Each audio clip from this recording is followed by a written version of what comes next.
एक घंटे हो गए हैं, वोटिंग ने रफ्तार पकड़ी। हमारे साथ स्टूडियो में दो खास मेहमान भी जुड़ गए हैं। हिंदुस्तान के प्रधान संपादक शशि शेखर जी और नवभारत टाइम्स के संपादक रामकृपाल सिंह जी हमारे साथ जुड़ चुके हैं।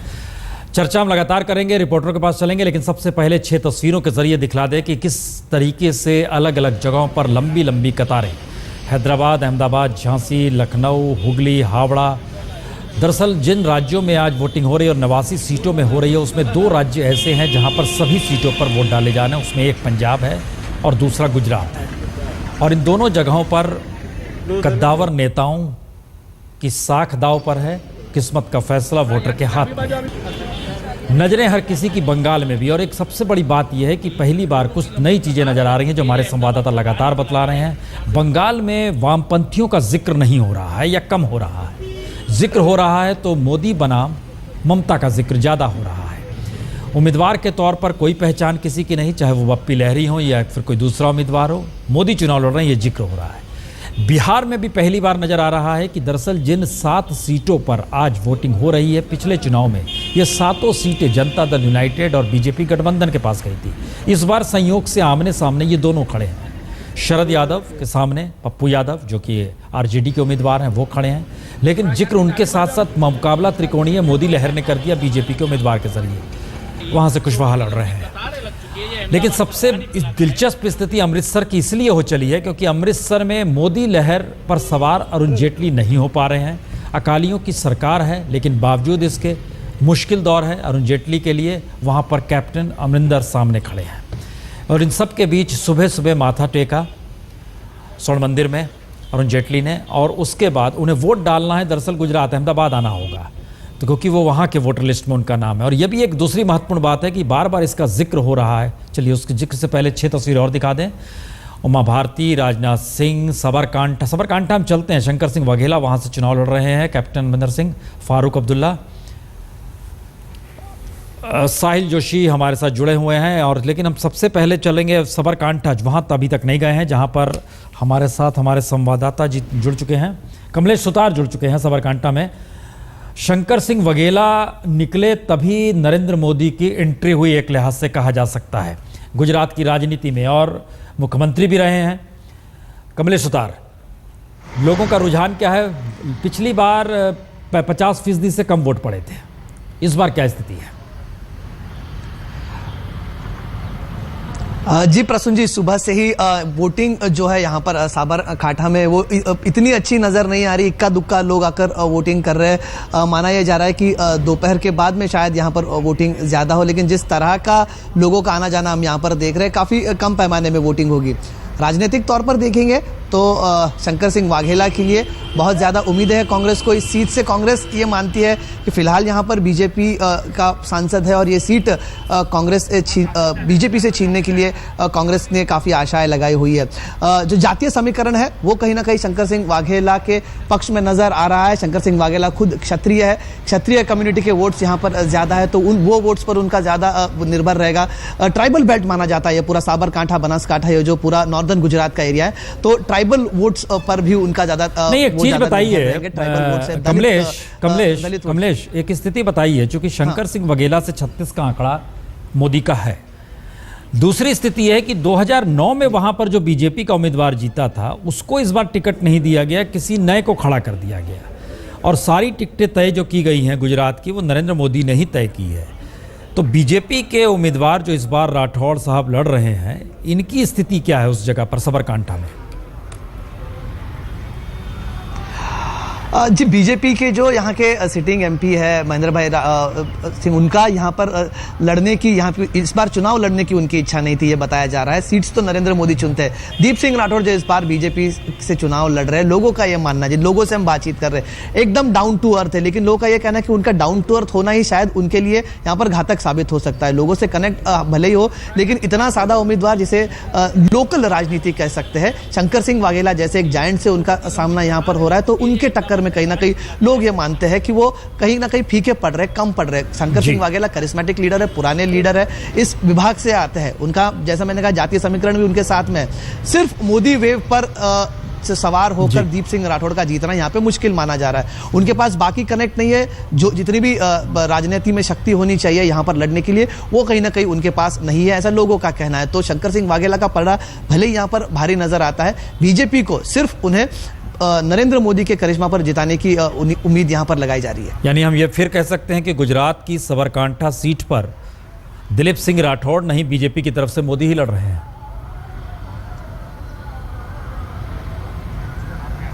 कहे ना ये जी बिल्कुल, ये मोदी के लिए हाँ बिल्कुल, ये नरेंद्र मोदी ही यहाँ से ये हर जगह नजर आ रहा है। तमाम हम देखिए, हम लगातार इसको टटोल रहे हैं। हमारे तमाम संवाददाता एक नई चीज बतला रहे हैं, उम्मीदवार मैटर नहीं कर रहा है, मोदी का नाम मैटर कर रहा है। नरेंद्र मोदी कितने देर में आएंगे वोट डालने के लिए, गोपी?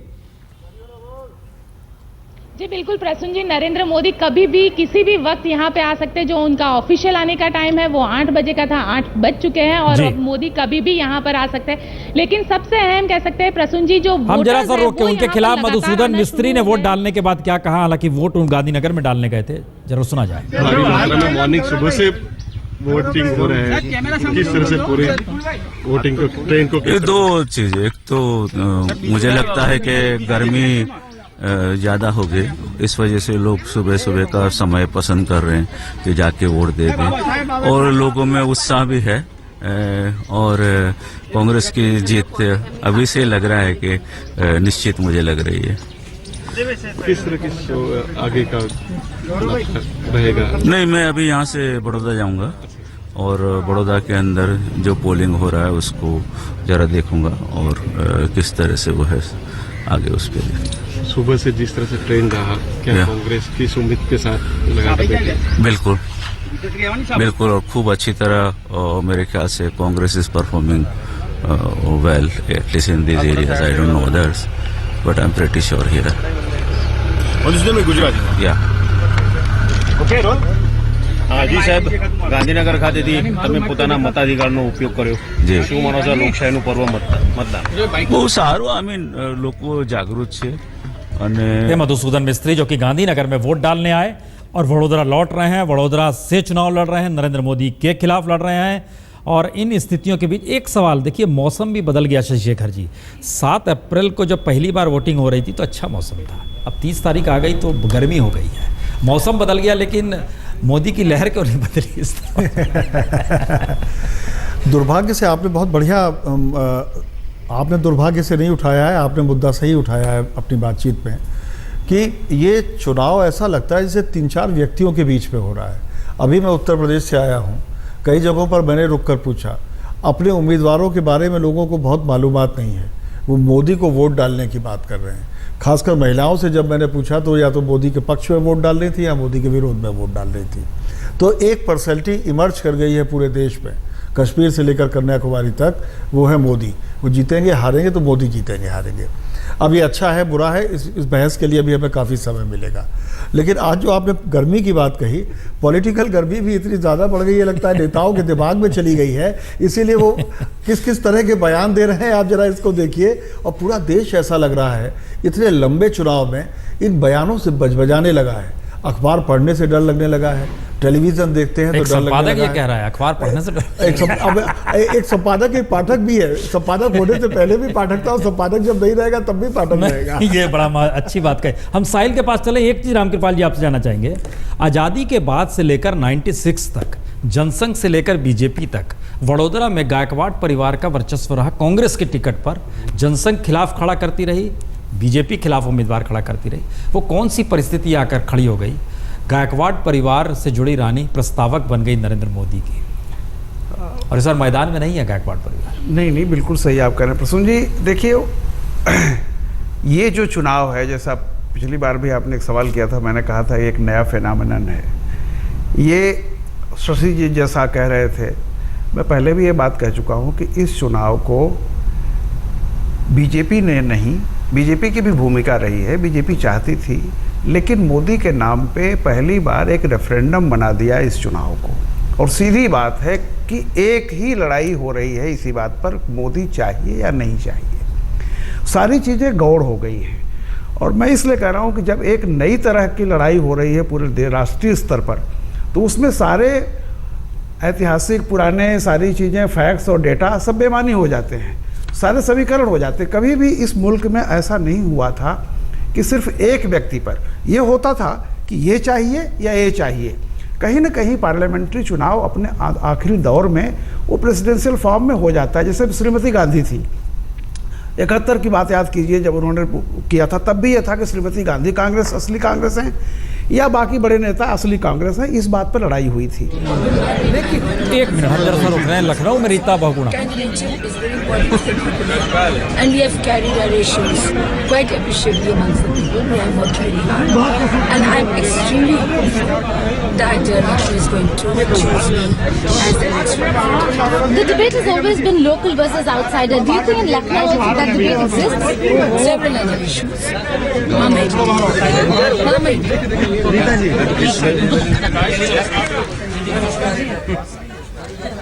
वोट डालने पहुंचे लखनऊ में। हम इस चर्चा को आगे बढ़ाएं। हमें लगता है जरा सा हम गुजरात की दिशा में जाएं, क्योंकि जिक्र नरेंद्र मोदी का हो रहा है और हम सीधे पहले राजकोट लिए चलते हैं। ये बताते हुए राजकोट लिए चलते हैं कि जो पहली बार गुजरात में बतौर मुख्यमंत्री 21 अक्टूबर 2001 को नरेंद्र मोदी पहुंचे थे, उसके बाद सीट खोज रहे थे, किस सीट से मैं चुनाव लड़ूं। एल्सप्रिट से लड़ना चाहते थे, खाली नहीं किया गया। राजकोट गए थे, राजकोट की 2 नंबर सीट पर उन्होंने चुनाव लड़ा था और बहुत कम मार्जिन से जीते थे, यानी पिछले उम्मीदवार की तुलना में मार्जिन उनका कम हो गया था। और ये रिजल्ट आया था, जहां तक हमें याद आता है, 23-24 फरवरी 2002, गोधरा कांड से 4 दिन पहले की बात है ये। बहरहाल राजकोट चल रहे हैं सीधे वहां पर, चूंकि हमारे संवाददाता मौजूद हैं और चेतेश्वर पुजारा क्रिकेटर वहीं के हैं, वो भी शायद मौजूद हैं वहां पर। क्या है वोटरों का रुझान?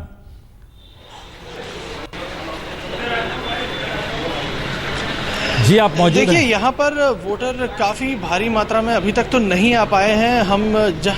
हम जहाँ पर है, यहाँ पर राजकोट में ज़्यादा वोटर तो फिलहाल नहीं है, लेकिन ये इलाका है पटेलों का, आहिरों का, मुस्लिमों का, कोलियों का। और यहाँ पर अगर हम देखें तो बहुत सालों से, जैसे आप बता रहे थे, बीजेपी का एक गढ़ माना जाता है। लेकिन पिछले चुनाव में जिस तरह से बीजेपी के यहाँ पर विभाजन हुआ था, सीट काफ़ी कम हुए थे, 8 में से सिर्फ 5 ही सीट ला पाए थे। इस बार भी ये लग नहीं रहा है कि बीजेपी यहाँ बड़े अच्छे शेप में है, क्योंकि काफ़ी यहाँ पर उनके बीच में ही काफ़ी लड़ाइयाँ हुई हैं सौराष्ट्र के इलाके में। तो बीजेपी की स्थिति बड़ी अच्छी नहीं नजर आ रही है। और गुजरात में अगर आप देखें तो 1999 का दौर था जब 21-22 सीटें आती थी 26 में से, लेकिन उससे फिर प्रमाण नीचे उतरता गया। 14 आई 2004 में और 15 आई 2009 में।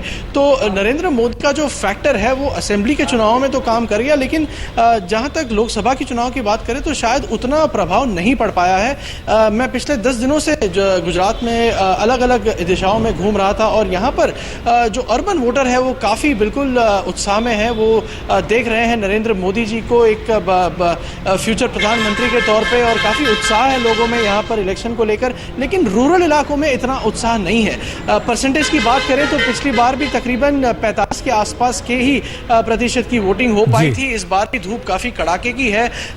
कल का तापमान देखें तो 44.4 डिग्री था और आज कहा जा रहा है कि 46 तक जाएगा। तो स्थिति काफ़ी उस तरह से मुश्किल है लोगों के लिए। लेकिन अभी जैसा आप देख रहे हैं काफ़ी वोटर आए हैं और एक तरह से चुनाव की जो पूरी प्रक्रिया है वो पूरे ही जोरों शोरों से चली गई है। कुछ ही समय पहले हमारे साथ चेतेश्वर पुजारा भी थे, वो उन्हें जाना पड़ा किसी कारणों से। तो यहाँ पर काफ़ी उत्साह है, लोग आ भी रहे हैं। पुण्य प्रसन्न जी, चलिए जुगल हम सीधे वडोदरा ही चलते हैं, चूंकि नरेंद्र मोदी का जिक्र हो रहा है और आपने एक जिक्र नया किया कि गुजरात के भीतर बीजेपी या नरेंद्र मोदी की लहर का जिक्र उस रूप में आप नहीं देख पा रहे। और हम भी एक नई चीज़ देख रहे हैं कि वाकई विधानसभा की तुलना में बीजेपी को उतना लाभ लोकसभा में मिला नहीं है। पिछले चुनाव में 11 सीट कांग्रेस जीत गई थी 26 में से।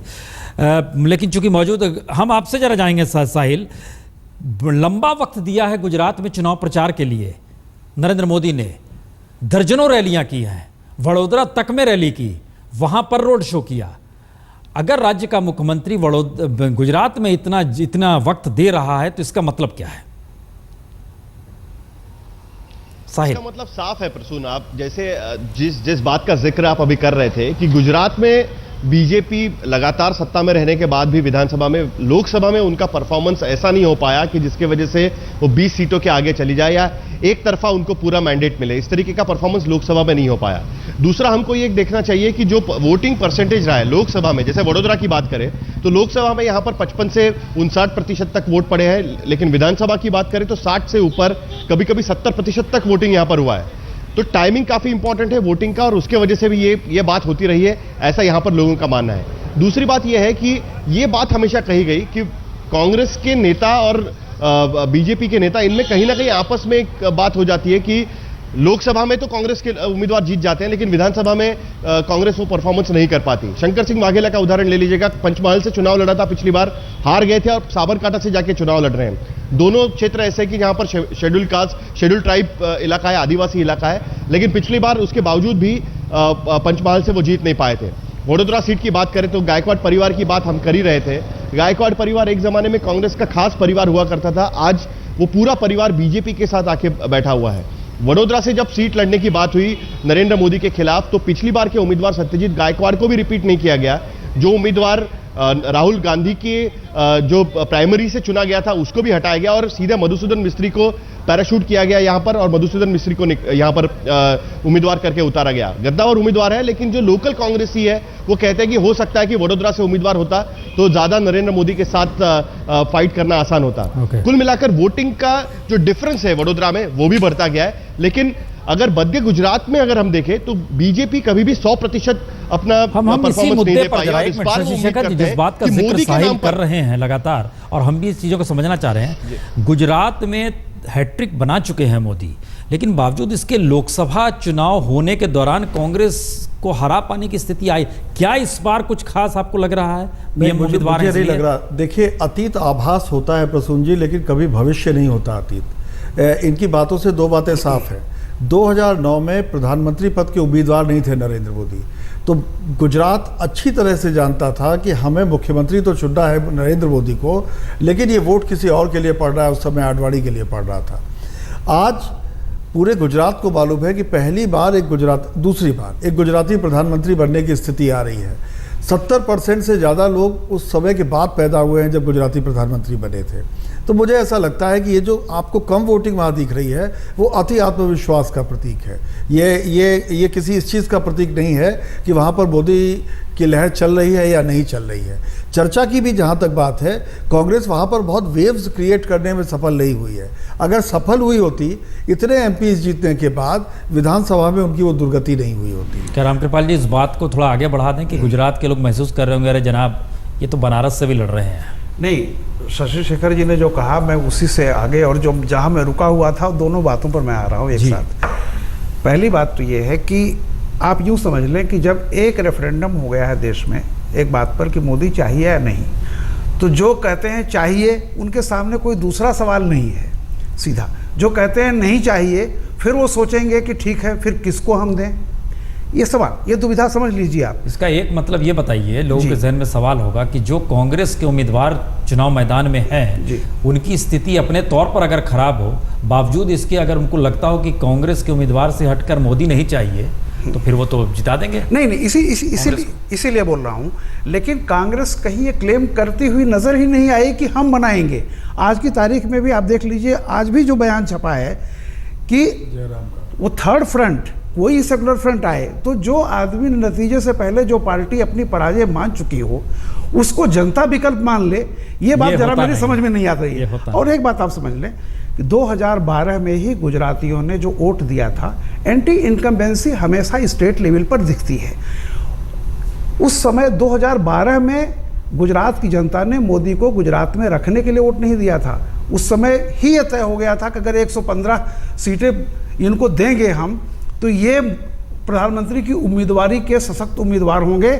और इसीलिए गुजरात की जनता ने, एक बात बता दूं आपको, पूरी जो कांग्रेस और बीजेपी लगी हुई थी कि मोदी कहीं ट्रिपल फिगर में न पहुंचे, उसके बावजूद मोदी तीसरी बार जब 215 के आसपास, 115-200, मैं क्षमा चाहता हूं सीटों का, लेकिन जब वहां तक पहुंचे तभी यह तय हो गया था कि गुजरात के लोग गुजराती अस्मिता के चलते मोदी को प्रधानमंत्री के रूप में देखना चाहते हैं। और इसलिए फिर मैं कह रहा हूं, इस बार गुजरात में जो भी आपका संवाददाता हो सकता है जमीनी सच्चाई से रूबरू हो, 2009 में या 2009 से पहले गुजरात में हमेशा एक चीज़ थी कि कांग्रेस विकल्प के तौर पर मौजूद थी। इस बार कांग्रेस विकल्प के तौर पर मौजूद नहीं है।